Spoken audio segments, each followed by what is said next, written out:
Good afternoon. Welcome to our weekly market update video presented by TreasuryONE. You'll see today we have a bit of a new face. Ilse Marie is not here today to present it, so it's presented by myself, Wichard, Cilliers. Andre, we have the US election coming up in the next 2 weeks. It's driven headlines at the moment. Is it going to be Kamala? Is it going to be Mr. Trump? See, Mr. Trump was working in McDonald's in Pennsylvania over the weekend. It's one of the big swing states. So what do we expect from the US election and the run-up to the US election in around 2 weeks?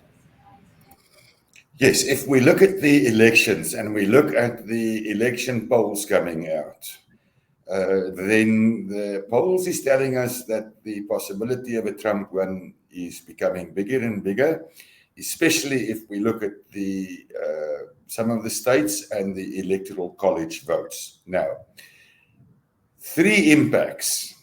Firstly, foreign policy. Secondly, economic policy. And thirdly, the impact thereof on the domestic economy. Now, my view is that foreign policy is important, but if you look at how they side with various countries, it could create uncertainty, but not necessarily a big change in alliances. It's more on the economic side that I'm getting concerned because of history that tells me that Trump and China is not sitting at the same table.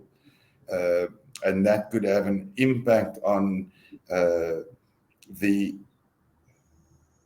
situation, especially as far as emerging markets is concerned. And then that could have an impact on the domestic economy. Andre, what would you think? Andre, you highlighted a nice word there, uncertainty. And I think that's sort of the headline for the moment is the uncertain nature of it.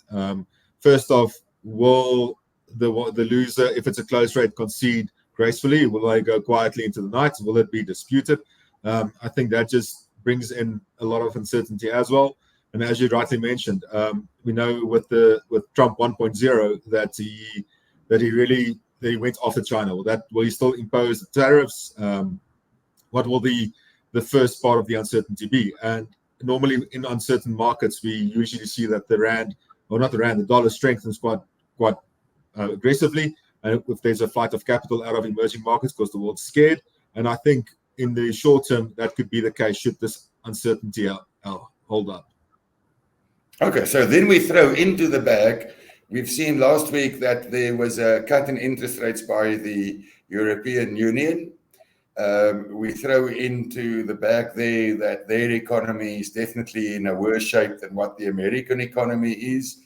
We have seen that the figures coming out of America in terms of inflation and in terms of employment/unemployment figures is putting the Federal Reserve in a comfortable position. Throw in the uncertainty of the election, Andre, and what do you think happens at the next Federal Reserve meeting in terms of what the outcome could be there?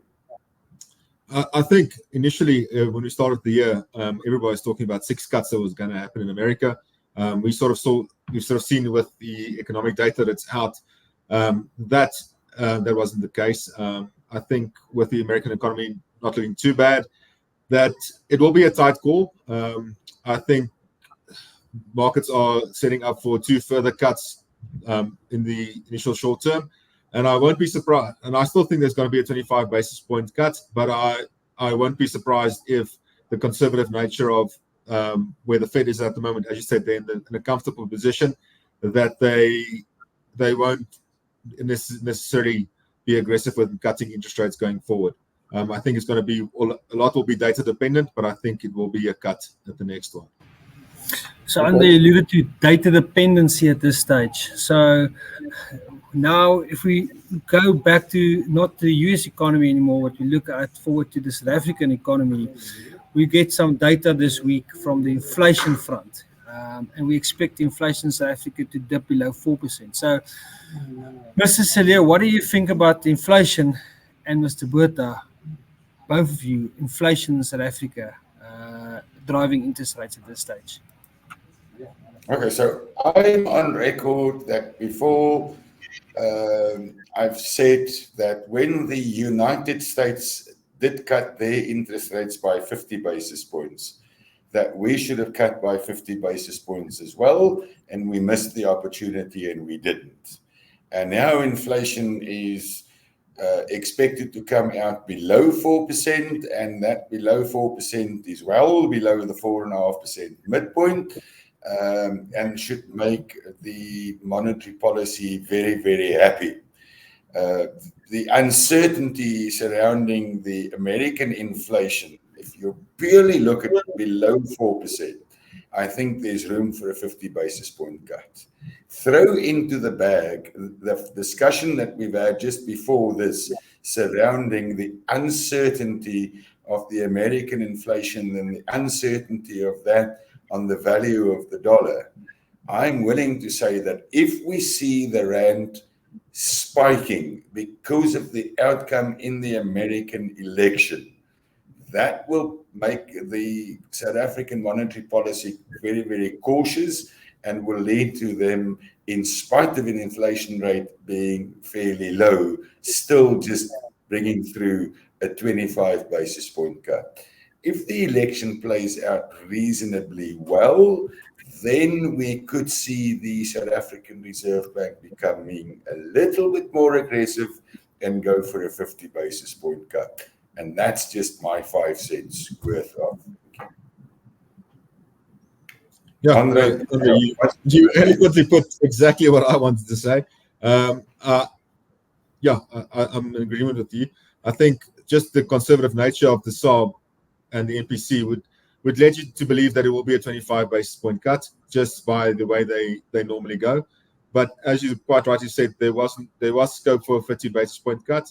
And depending on what's happening in the first week in November in America, that will also play into what the SARB will do. But I do believe there will be a cut. The coin toss between 50 and 25 would be what the effect of the rand is after the US election. Yeah, so now then I've sort of come in before you could speak, because then I'm going to leave it up to you now to take us through a summary of what I've said and what André Botha said, and take us through what you think the band of the rand can be with this discussion. Yeah, taking all the factors into consideration that we've spoken about, we can expect volatility. So the rand's will be comfortably in the 17 to 18 band. If the results in the US goes pro-Trump, and again, we'll need to see if it's a blue sweep or red sweep, who gets the House of Representatives, who gets the Senate, all of that will have a factor in it. But it will cause volatility. So we could probably see the rand briefly break out of the 17 to 18 band, probably on the top side of to 18, which will give an opportunity for exporters to look to do something again. I don't think it's sustainable there. Because what I think is longer term, whatever candidate wins in the US, there will be fiscal spending from their side, which will put the dollar under pressure. So it will see the rand continue to be on the front foot.